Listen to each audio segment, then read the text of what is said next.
அனைவருக்கும் வணக்கம். முருகப்பெருமானின் அருளும் ஆசீர்வாதங்களும் அனைவருக்கும் கிடைக்கட்டும். இந்த பதிவில் நம்ம எதை பற்றி பார்க்க போகிறோம் அப்படின்னா, மிக முக்கியமான ஒரு பதிவுன்னு கூட சொல்லலாம். அதாவது இந்த மாதத்திற்கான மைத்ரி முகூர்த்தம். கண்டிப்பாக மைத்ரி முகூர்த்தம் பற்றி நம்ம நிறைய வீடியோஸ் நம்ம சேனலில் போட்டிருக்கோம். பட் இந்த ஒரு 2-3 மாதங்களாக அதை மைத்ரி முகூர்த்தத்தை சரியான முறையில் போடுறதில்ல. வேறு சில வீடியோக்கள் பதிவிடுறோம், ஆனால் மைத்ரி முகூர்த்தம் போடலை. ஸோ இந்த மைத்ரி முகூர்த்தம் ரொம்ப ஒரு சிறப்பு வாய்ந்த ஒரு விஷயம் அப்படின்னு கூட சொல்லலாம்.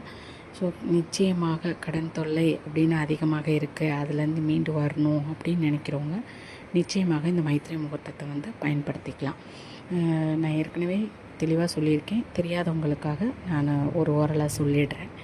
என்ன அப்படின்னா, மைத்ரி முகூர்த்த நேரத்தை பயன்படுத்தி அந்த நேரத்தில் நமக்கு நீண்ட நாளாக இருக்க கடன், அது பேங்க்காக இருந்தாலும் சரி, வெளியில் நீங்கள் நண்பர்கள்கிட்ட உறவினர்கள்கிட்ட வாங்கியிருக்க கடனாக இருந்தாலும் சரி, அதை அடைக்கிறதுக்கு இது நிச்சயமாக பயன்படும்.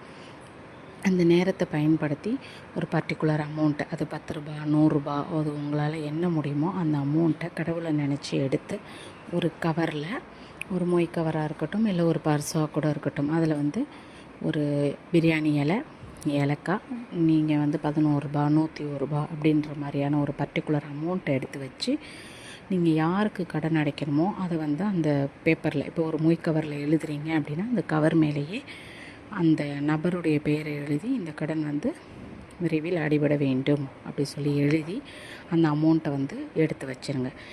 இன்னும் கொஞ்சம் அட்வான்ஸாக நம்ம செய்யணும் அப்படின்னா, கடன் அடைந்து விட்டது, எனக்கு இப்போ 50 லட்சம் இந்த நபரிடம் கடன் எனக்கு அடைந்து விட்டது அப்படின்னு நீங்கள் எழுதி அந்த பர்டிகுலர் அமௌண்ட்டை எடுத்து கவரில் வச்சு அந்த நேரத்தை நீங்கள் பயன்படுத்தினீங்க அப்படின்னா, நிச்சயமாக அந்த கடன் வெகு விரைவில் உங்களுக்கு அடைஞ்சிரும். சில பேர் கேட்கலாம், எப்படி அந்த இது சொல்லி எடுத்து வைக்கிறதுனால அடைஞ்சிருமா அப்படின்னா, அதற்கான வாய்ப்புகள், அதாவது கடன் அடைபடுறதுக்கு எங்கேருந்தோ உங்ககிட்ட நீண்ட நாளாக தராதவங்க தருவாங்க.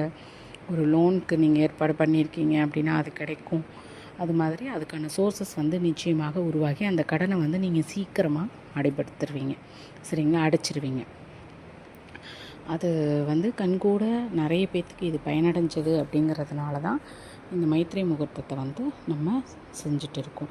இப்போது நிறைய விஷயங்களுக்கு பார்த்திங்கன்னா நம்ம முகூர்த்தங்கள் குறிப்போம் இல்லையா, அதே மாதிரி கடன் அடைக்கணும் அப்படிங்கிறதுக்காகவே குறிப்பிட்ட ஒரு முகூர்த்தம் தான் இந்த மைத்ரி முகூர்த்தம்.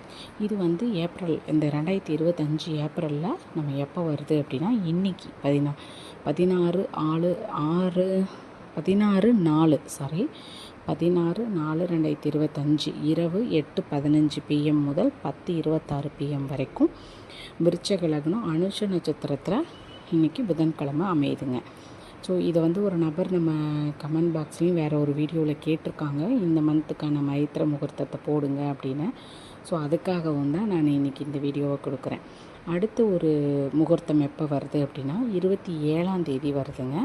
27 ஞாயிற்றுக்கிழமை அது. சரிங்களா, அதுவுமே இன்னொன்று என்னென்னா, அது காலை ஏர்லி மார்னிங்கே வருது. 5:09 AM-லேருந்து 6:56. சரிங்களா, அது மேஷ லக்னம், அஸ்வினியோட நட்சத்திரம், அஸ்வினி நட்சத்திரம். சரிங்களா, ஸோ இந்த நேரங்களை பயன்படுத்தி மைத்ரி முகூர்த்தம் பொதுவாக ஒரு மாதத்திற்கு 2 அல்லது 3 அந்த மாதிரி பர்டிகுலர் இது தான் வரும். நிறைய பேர் இப்போ நம்ம திருமணத்திற்கு முகூர்த்தம் குறிக்கிறோம், இந்த அபிஜித் முகூர்த்தம், இதெல்லாமே கடன் அடைபடுவதற்காக தான். அபிஜித் முகூர்த்தத்தில் இன்னும் நிறைய விஷயங்கள் பண்ணலாம், அதை பற்றி நான் ஒரு தனிப்பதிவாக கூட நான் கொடுக்குறேன்.